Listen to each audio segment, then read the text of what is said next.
দর্শক, রাজধানীর সায়দাবাদ বাস টার্মিনালে আছেন রিপোর্টার মিজান শাহজাহান। আমরা চলে যাচ্ছি তার কাছে। মিজান, এখন কি পরিস্থিতি দক্ষিণাঞ্চলমুখী সড়কগুলোতে? আরও 1.5 ঘন্টা আগে থেকে সায়দাবাদে অবস্থান করছি। এখানে তীব্র যানজটে নাকাল হতে হচ্ছে ঘরমুখ মানুষকে।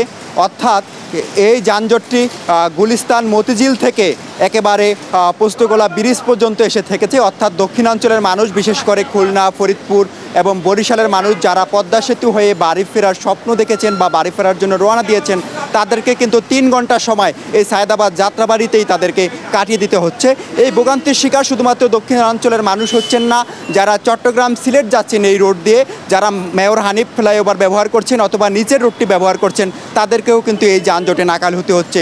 সাগর, আমি আপনাকে জানিয়ে রাখি, আমি সকালবেলা কমলাপুর রেলওয়ে স্টেশনে গিয়েছিলাম। আপনি জানেন যে এবার ট্রেনের সব টিকিট অনলাইনে বিক্রি হয়েছে, যদিও শতকরা 15% টিকিট দাঁড়ানো টিকিট বিক্রি হয়েছে। এতদিন টিকিটের বাইরে কাউকে কমলাপুরে প্রবেশ করতে দেওয়া হয়নি, কিন্তু গতকাল রাত থেকে এখানে যাদের টিকিট নেই তারাও জোর করে কমলাপুর স্টেশনে ঢুকেছেন। আমরা কর্তৃপক্ষের সাথে কথা বলেছি, তারা বলছেন যে ঈদের সময় মানবিক কারণে তাদের প্রবেশ করতে দেওয়া হয়েছে, ফলে অনেকেই ছাদে অতিরিক্ত যাত্রী হয়ে রেলে ভ্রমণ করছেন।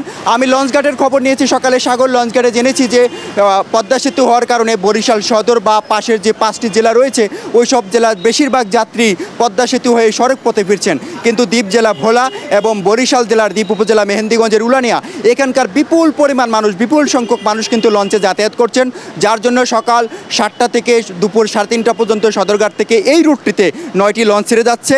এই সমস্ত লঞ্চে তীব্র ভিড় রয়েছে বলে আমরা জানতে পেরেছি। সাগর, এই হচ্ছে ঘরমুখ যারা বাড়ি ফিরছেন তাদের অবস্থা। আপনাকে ধন্যবাদ।